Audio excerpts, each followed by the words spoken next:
Africa has been blessed and cursed because of resources. And there's a lot of conflict around it. One of the biggest ones is water, and we're seeing it climbing up the agenda day by day. The books are coming out, the movies are being made.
Yentuk poki. Don't care Nankishon Yentuk poki. Kenny say water is life. That things fast. That things fast.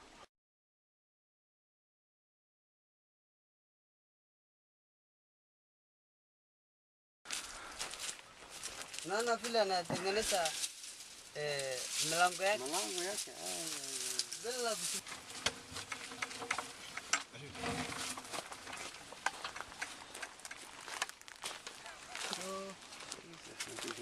Mimbara wana hii Samburu.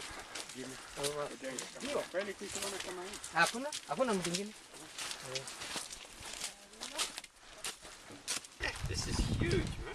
Lebe nkai sese light dawa ile nyenye matasa legas. Saying God give me this good work and give me strength for me to do, and I really work for myself. Yes, it's by hand. It's by hand.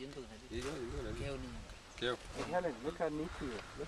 Look how neat that boy. That's the way they pass. That's the way of passing and put the other side. Lakini wana hii kazi ya hii mzee. Wana hii wall ya? Ndio. Ni kama mtu anakwisha jenga nyumba. Ndio. Naona huko map. It's just incredible. This one old man did all this by hand. Yes. And look at the work of it. Look how nice and how that wall is done. It's incredible. And he just uses a bucket and a few spades.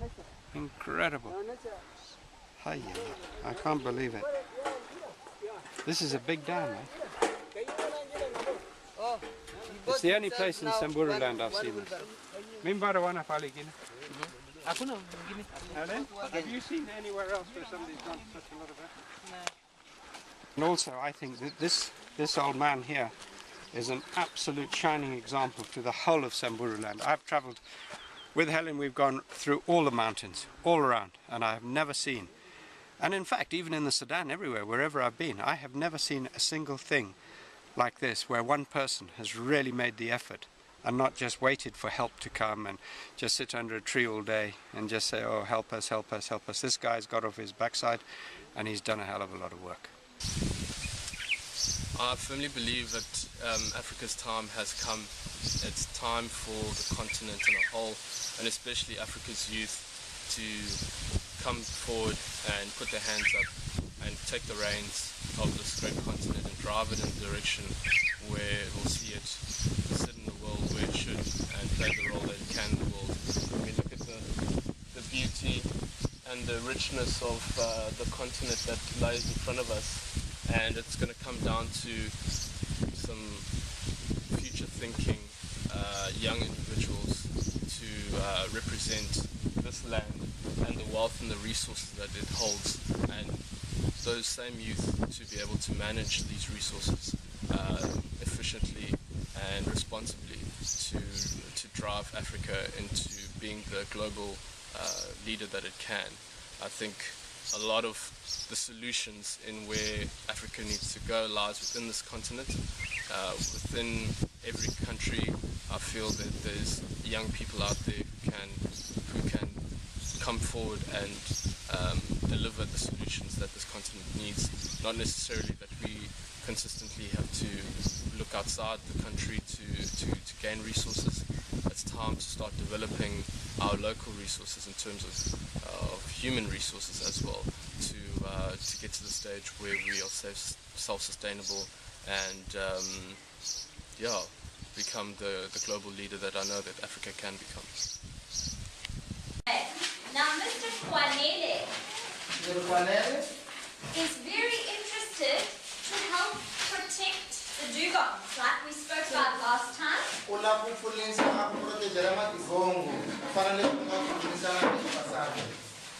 the company that he works for in South Africa has brought you some special presents today. More regularly, because the mother kind of has the calf swimming above her and she pushes the calf up to the surface from time to time. So they spend a lot more time in comparison, let's say, to a lone male on the surface of the water.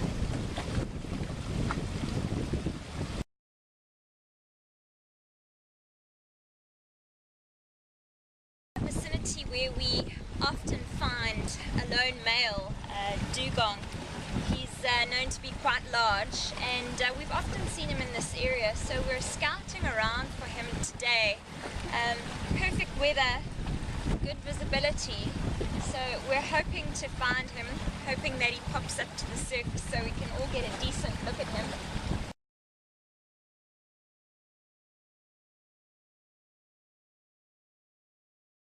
But he seems to be being pretty elusive today.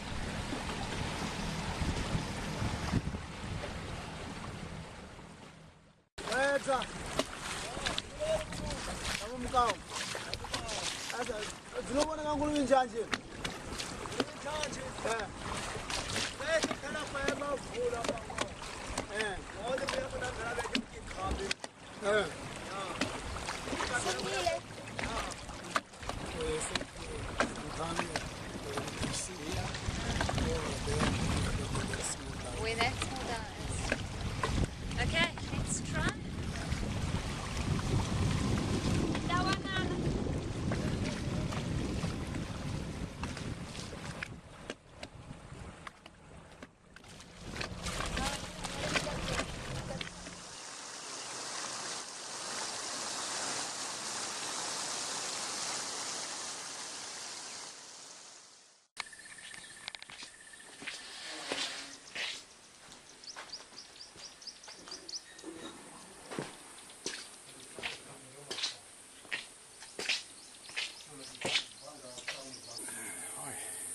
Hello, Gary. Don't worry, so this is all going to be cut. And it's like, tell me about Mogalakwena. Mogalakwena is a family business. It's based in the Limpopo Valley with a head office and gallery in Cape Town. We are all involved in one form or another. I focus specifically on the River Lodge. A visit to Mogalakwena in all its forms is a holistic soul safari where guests leave informed of life in the Limpopo Valley, focusing specifically on fauna, flora, wildlife, the Research Center for African Ecology and Anthropology, and also the Craft Art Development Foundation. Guests are able to interact in any of these spheres, depending on what their interests are. And I think that's the magic of Mogalakwena. I think it's a real experience, a real safari, where your soul is touched by visiting Mogalakwena. You interact with the people, with the craft, with the art, and also being in nature, being in the bush is magic. Love it. Love the bush. It gives me a sense of freedom, of being connected to the earth, living close to nature, to the plants, the animals. I mean, I like the rhythm of the bush instead of, the rhythm of the city. I wake early in the morning with the first birds just before sunrise. And I mean also with the craft centre being in the bush. I'm so passionate about that. That is one of the reasons why I started the research centre, because I wanted to know more. What's growing here? When do they flower? What do their flowers look like? What do the seeds look like?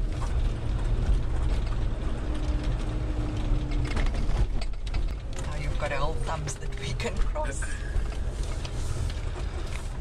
Looks good.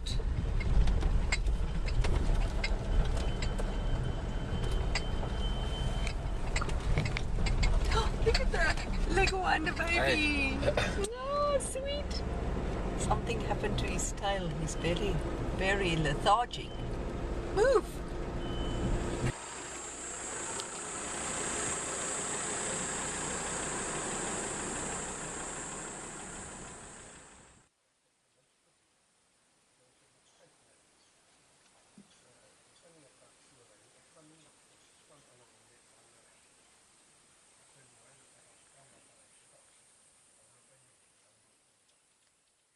Shops. Here there's a direct link between the environment and human beings, and you experience and see that here. You don't see it as obviously in the cities. It's all around. There aren't many cars, aeroplanes, other people making noises. So you hear far and you hear deep. I'm inspired by people's creativity, the possibilities that they carry within themselves. My vision for the project is to establish an infrastructure where the largest number of people can be trained. So that keeps me going until I've sown that seed, because I don't think I will see it in my lifetime. To see the seed germinate and grow. I'm passionate about the area, and I'm passionate about the people. The people live in such a remote area. There aren't many job opportunities. There's no big development happening in the area. And to try and make a difference to the people's lives.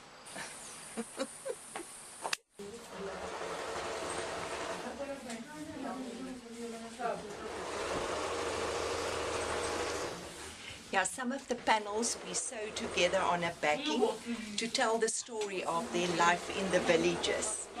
We start with a mountain, the Blue Mountain, which is very close to us. Life along the river and the termite heaps, how they make pots and decorate them. The custom, Labola custom, which is a dowry where a young man goes to the future bride's parents and negotiate what he has to pay for his bride. Then children playing in the villages, their municipality, life along the river, and these artworks then go to our gallery in Cape Town, where it's exhibited and people buy it there, and the money comes back to the craft centre to pay their wages and maintain the craft centre, purchase new materials, backing fabric, embroidery cottons, to keep the women employed. 20 women and 1 man.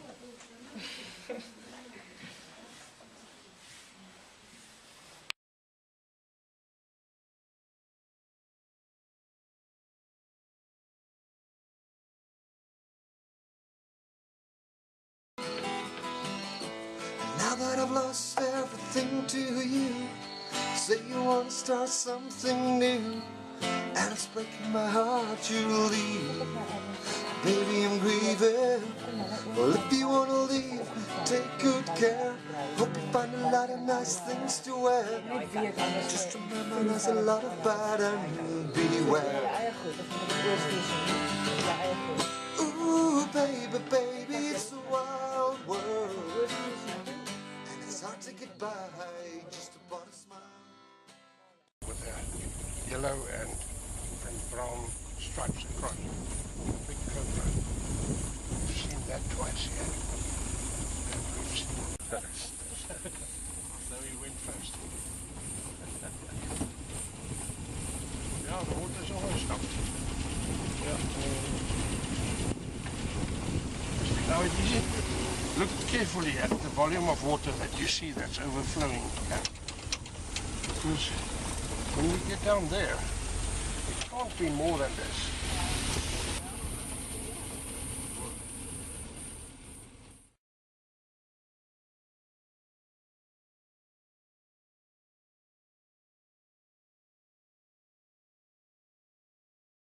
And we get volunteers and researchers in from all over the world, and what we basically provide is facilities for people that want to come in and do research and try and work as much with other universities and other research institutions to create a space, and research-friendly space for people that want to come in and work with us, because we have the space and the facilities to be able to do that here in Mokgalakwena.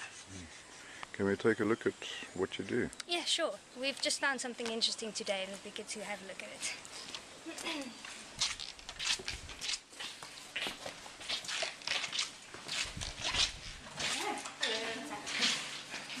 Hi, this is Heather Crawford. She's our resident researcher. She works with all the running research projects at the moment at Mokgalakwena. And Portia Bakela, she's a research assistant, and Lincoln Mkwadi as well. Hi. So what is this interesting thing you found today? Well, we found pangolin at the second reserve on the other side, and so they're a very vulnerable animal in South Africa, and we're very lucky to have actually got this specimen. We're hoping to get it stuffed and then keep it on display in the research centre, because the local Africans themselves rarely see these animals. And the two main reasons for their decline in South Africa is actually the use of their body parts in traditional medicine, and also electric fences. So we're going to stuff him and put him on display, and then hopefully work in conjunction with some schools and things, and get some education going about not only these animals but why they're threatened and what you can do in the local area to help them.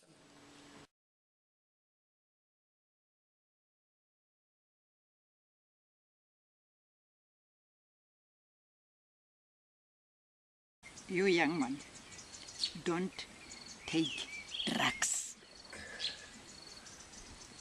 Dacha, beer, smoke. That thing, I don't like it at all. Kobo 4 primary school basically caters to kids from about the age of 6 years, okay, where we have grade 0 all the way to about 14. Okay, Kobo 4 was actually built for 400 school kids, okay, and is currently enrolling 2,162 kids, which is 4 times the size of what is actually supposed to capacitate. Running water in the whole school, okay.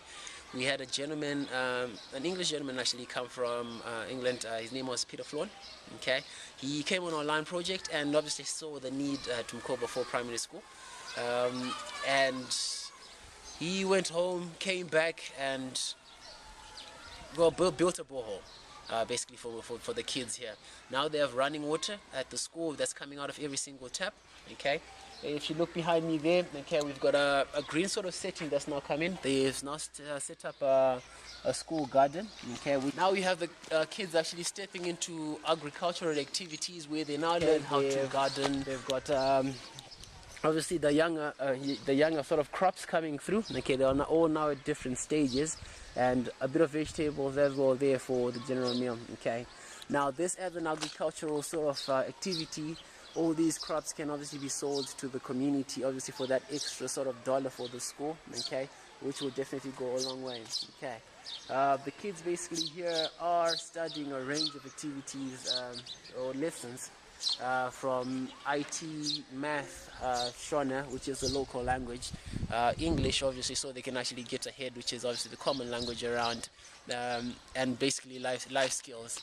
They also do sporting activities, which is after school, okay, but on specific dates and days where they don't clash with the incoming group, okay. All this has to be sort of structured. They have a school nearby as well that they do sports with, just on a competitive basis, and that also nurtures their sportsmanship, and it grows from there. Okay, so this is basically where we have sort of stepped in and come to assist in terms of just nurturing the sporting attributes. And then after class, this is basically a sports setting where the kids come together. It's sort of a social sort of upbringing. The kids get to know each other, get to play with each other as well. So this is basically after school setting for Tuesdays and Thursdays mainly.